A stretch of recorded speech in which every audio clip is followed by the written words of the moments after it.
Hello दोस्तों, नमस्कार। आपके अपने YouTube चैनल श्री निधि एकेडमी में आपका हार्दिक स्वागत है। मैं हूं जितेंद्र कुमार और आज की वीडियो में हम कक्षा 10 में केमिस्ट्री के पहले पार्ट रासायनिक अभिक्रियाएं एवं समीकरण के पूरे पाठ के बारे में चर्चा करेंगे। तो वीडियो में अंत तक बने रहिए। अगर आप इस चैनल पर नए हैं तो चैनल को सब्सक्राइब कीजिए, वीडियो को लाइक कीजिए और ज़्यादा से ज़्यादा इसको शेयर कीजिए। तो हमारा पहला पार्ट है रासायनिक अभिक्रियाएँ एवं समीकरण।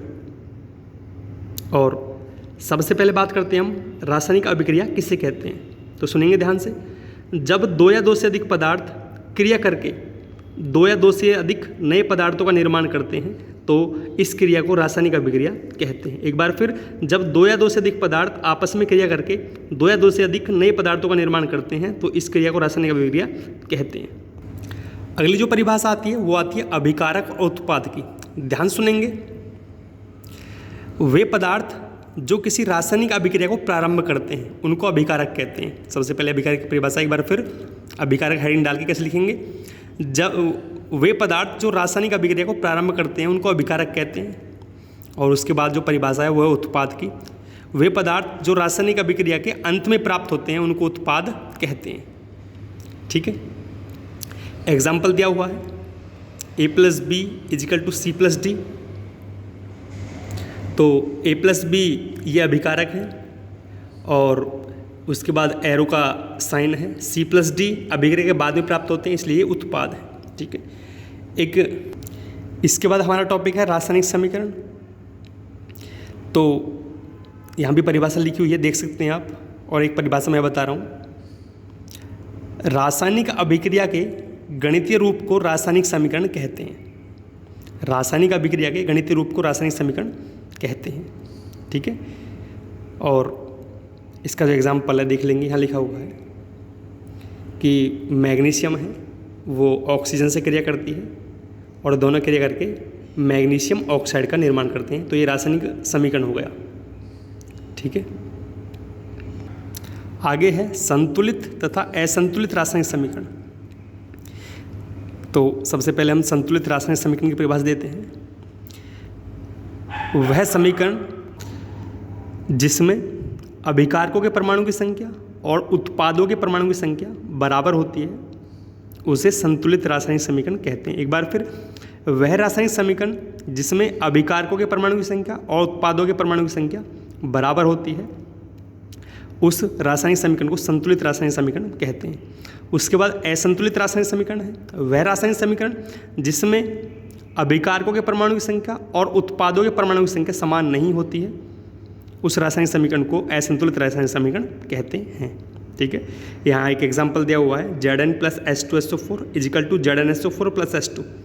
नीचे अभिकारकों के परमाणु की संख्या और उत्पादों के परमाणु की संख्या दिखाया गया है कि Zn दोनों तरफ 1-1 है और हाइड्रोजन दोनों तरफ 2-2 हैं और सल्फर दोनों तरफ 1-1 है और ऑक्सीजन भी दोनों तरफ 4-4 है। ऊपर समीकरण में भी आप देख सकते हैं Zn दोनों तरफ 1-1 है और हाइड्रोजन दोनों तरफ 2-2 हैं, सल्फर दोनों तरफ 1-1 है और ऑक्सीजन दोनों तरफ 4-4 है। ठीक है, आगे है द्रव्यमान संरक्षण का नियम। इसमें क्या है कि जो समीकरण हमको संतुलित अवस्था में ही लिखनी चाहिए। ठीक है, क्योंकि द्रव्यमान संरक्षण का नियम कहता है कि किसी भी द्रव्यमान को ना तो निर्माण किया जाता है और ना उसका विनाश किया जाता है। ठीक है, द्रव्यमान ना तो उत्पन्न हो सकते हैं ना ही नष्ट हो सकते हैं, वे बस एक रूप से दूसरे रूप में बदल सकते हैं। ठीक है, इसलिए समीकरण को संतुलित करना क्या होता है, बहुत आवश्यक होता है। और समीकरण संतुलित करने की जो विधि है हमारी वो हिट एंड ट्रायल विधि है। ठीक है, इसका लिंक डिस्क्रिप्शन में दे दिया जाएगा, उसको आप देख सकते हैं। ठीक है, यहाँ एक समीकरण है Fe + H2O = Fe3O4 + H2। तो ये इसकी वीडियो हम पहले डाल चुके हैं, डिस्क्रिप्शन में इसका लिंक आपको मिल जाएगा, वहाँ आप देख सकते हैं। ओके, आगे चलते हैं। अगला जो पॉइंट है हमारा वो है रासायनिक अभिक्रियाओं के प्रकार। तो रासायनिक अभिक्रिया के प्रकार में सबसे पहला प्रकार है संयोजन अभिक्रिया।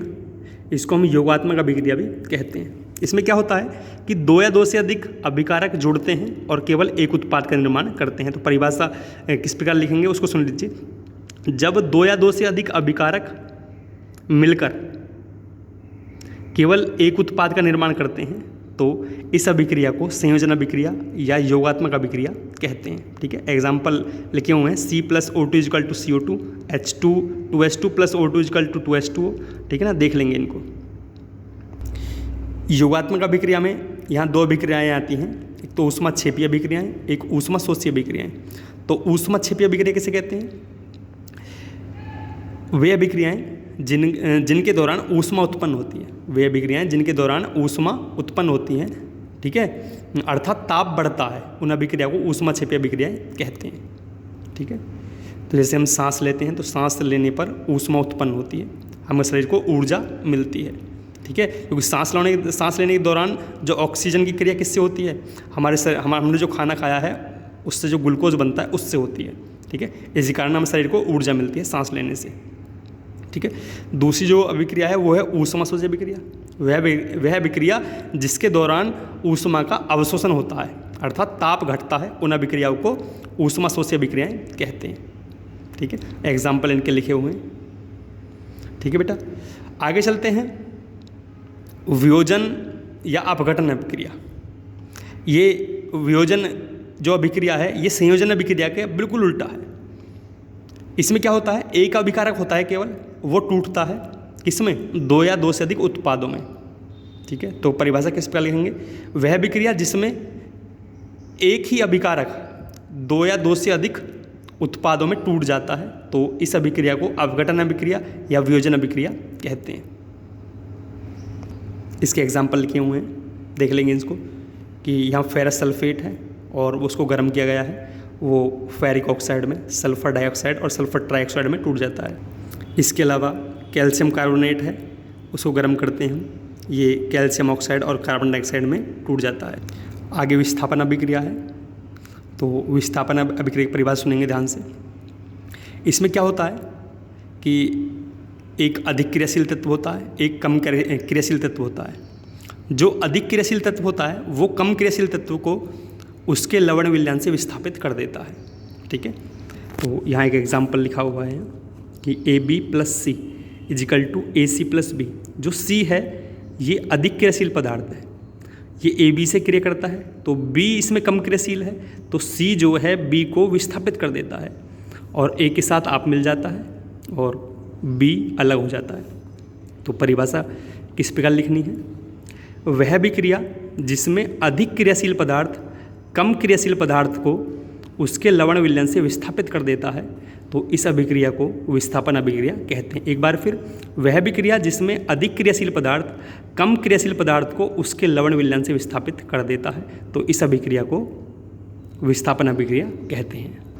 जैसे एग्जाम्पल लिखा हुआ है Fe + CuSO4 = FeSO4 + Cu। इसमें जो Fe है, ये जो Fe है वो अधिक क्रियाशील है और वो CuSO4 जो है इसमें Cu कम क्रियाशील है, तो Fe Cu को विस्थापित कर देता है। देखेंगे यहाँ कि SO4 के पास Fe आ गया और Cu अलग हो गया। ऐसे ही यहाँ Zn अधिक क्रियाशील है, उसने Cu को CuSO4 से विस्थापित कर दिया और उसके स्थान पर आप आ गया। ठीक है, ऐसे बहुत सारे एग्जाम्पल हैं। आगे चलते हैं द्विविस्थापन अभिक्रिया। इसमें क्या होता है? जो अभिकारक होते हैं उनके बीच आयनों का आदान प्रदान होता है। जैसे Ag के पास NO3 है, यहाँ Na के पास Cl है, तो AgCl हो जाएगा और Na NO3 हो जाएगा। ठीक है, मतलब आयनों का आदान प्रदान हो जाएगा। जो Ag के पास है वो Na के पास पहुंच जाएगा और जो Na के पास है वो Ag के पास पहुंच जाएगा। ठीक है, एग्जाम्पल देखेंगे।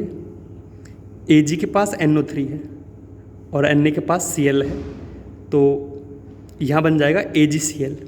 ठीक है, और यहाँ बन जाएगा NaNO3। तो वे अभिक्रियाएँ जिसमें अभिकारकों के बीच आयनों का आदान प्रदान होता है उन्हें द्विस्थापन अभिक्रियाएँ कहते हैं। ठीक है, वे अभिक्रियाएँ जिनमें अभिकारकों के बीच आयनों का आदान प्रदान होता है उन्हें द्विस्थापन अभिक्रिया कहते हैं। ठीक है, ऐसे ही Na2SO4 है और BaCl2 है, यहाँ भी आयनों का आदान प्रदान हो जाएगा, तो यहाँ हो जाएगा BaSO4 + 2NaCl। ठीक है, और इस अभिक्रिया की सबसे खास बात यह है, इस अभिक्रिया के दौरान अवक्षेप का निर्माण होता है। किसका निर्माण होता है? अवक्षेप का निर्माण होता है। तो अवक्षेप होता क्या है? अवक्षेप दो ऐसे पदार्थों का मिश्रण होता है जो आपस में अविलेय हैं। ठीक है, दो अविलेय पदार्थों के मिश्रण से जो नया विलयन बनता है, ठीक है, उसको ही हम अवक्षेप कहते हैं। अब अविलेय पदार्थ कैसे? जैसे हम लें पानी में उबले हुए आलू को घोलने लगें तो घुल जाएगा? वो नहीं घुलेगा। तो पानी और जो उबले हुए आलू का मिश्रण है वो अवक्षेप है। जैसे इसके अलावा हमने पानी में गोंद डाल दी तो वो भी क्या है? वो भी अवक्षेप बन जाएगा, क्योंकि पानी और गोंद आपस में मिलेंगे नहीं। इसके अलावा पानी में हमने पेट्रोल डाल दिया तो भी नहीं मिलेंगे, वो भी अवक्षेप है। पानी में हमने सरसों का तेल डाल दिया, वो भी अवक्षेप है। ठीक है, दो ऐसे पदार्थ जो आपस में मिले ना, उनको हमने मिला दिया तो वो क्या बन जाएगा? अवक्षेप बन जाता है। ठीक है, तो द्विस्थापन अभिक्रिया में यहाँ अवक्षेप अभिक्रिया के बारे में बताया गया, अवक्षेपण अभिक्रिया के बारे में। जो BaCl2 है वो Na2SO4 से क्रिया करता है, तो आयनों का आदान प्रदान होगा तो BaSO4 बन जाएगा। तो जो BaSO4 है वो अवक्षेप है, ठीक है ना, और NaCl वो अलग हो जाएगा। तो जिस अभिक्रिया में अवक्षेप का निर्माण होता है उसको अवक्षेपण अभिक्रिया कहते हैं, और अवक्षेप का निर्माण द्विस्थापन अभिक्रिया के दौरान होता है। ठीक है, आगे चलते हैं उपचयन तथा अपचयन। इसको समझेंगे ध्यान से। जब कोई पदार्थ ऑक्सीजन ग्रहण करता है या हाइड्रोजन त्यागता है, जब कोई पदार्थ ऑक्सीजन परमाणु को ग्रहण करता है या हाइड्रोजन परमाणु को त्यागता है तो इस अभिक्रिया को उपचयन या ऑक्सीकरण अभिक्रिया कहते हैं। इसका जस्ट उल्टा, जब कोई पदार्थ ऑक्सीजन परमाणु को त्यागता है या हाइड्रोजन परमाणु को ग्रहण करता है तो इस अभिक्रिया को अपचयन अभिक्रिया कहते हैं। और जिस अभिक्रिया में ऑक्सीकरण तथा अपचयन अभिक्रिया साथ साथ होती हैं उस अभिक्रिया को रेडॉक्स अभिक्रिया कहते हैं। एक बात ध्यान रखनी है, जो उपचयन अभिक्रिया उनको हम ऑक्सीकरण अभिक्रिया भी कहते हैं। ठीक है, तो यहाँ उपचयन अपचयन लिखा हुआ है, इसको हम ऑक्सीकरण अपचयन भी कह सकते हैं। ठीक है, एक एग्जाम्पल के द्वारा समझते हैं। यहाँ लिखा हुआ है CuO + H2 = Cu + H2O। गौर करेंगे, CuO Cu में चेंज हो गया तो इसने ऑक्सीजन त्याग दी, ऑक्सीजन त्याग दी तो ये अपचयन अभिक्रिया है। CuO से Cu का बनना अपचयन अभिक्रिया हो गई। ठीक है, इसका मतलब CuO अपचयित हो गया। क्या हो गया? अपचयित हो गया।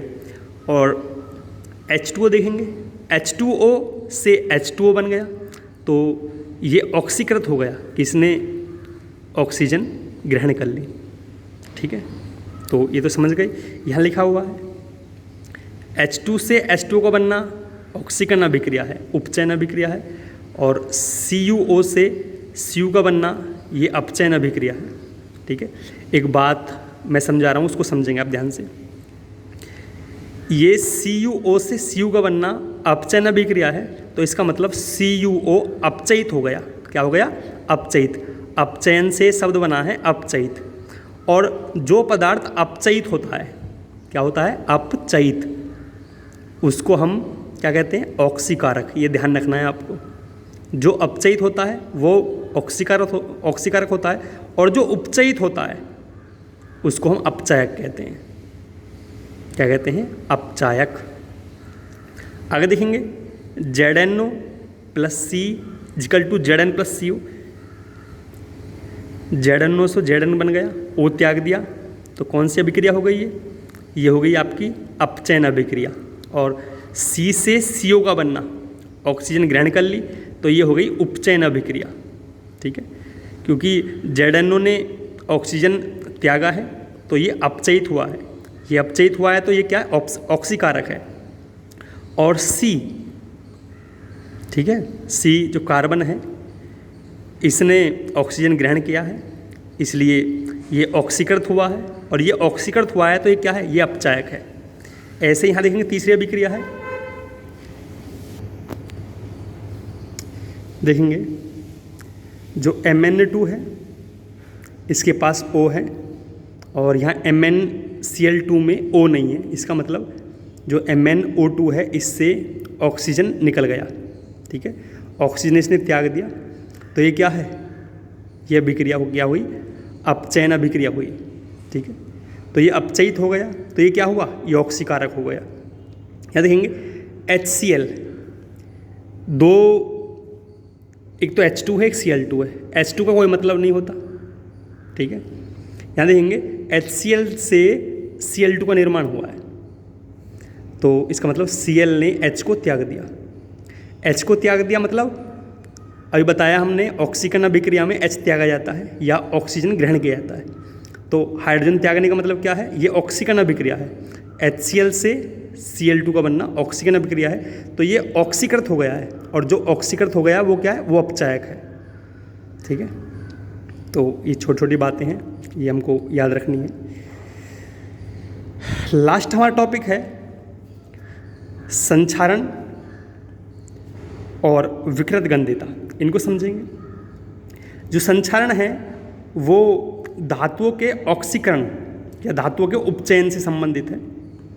जब धातुएं आर्द्रता और अम्ल के संपर्क में आ जाती हैं, जब धातुएं आर्द्रता तथा अम्ल के संपर्क में आ जाती हैं तो वे संक्षारित हो जाती हैं। इस घटना को संक्षारण कहते हैं, ठीक है।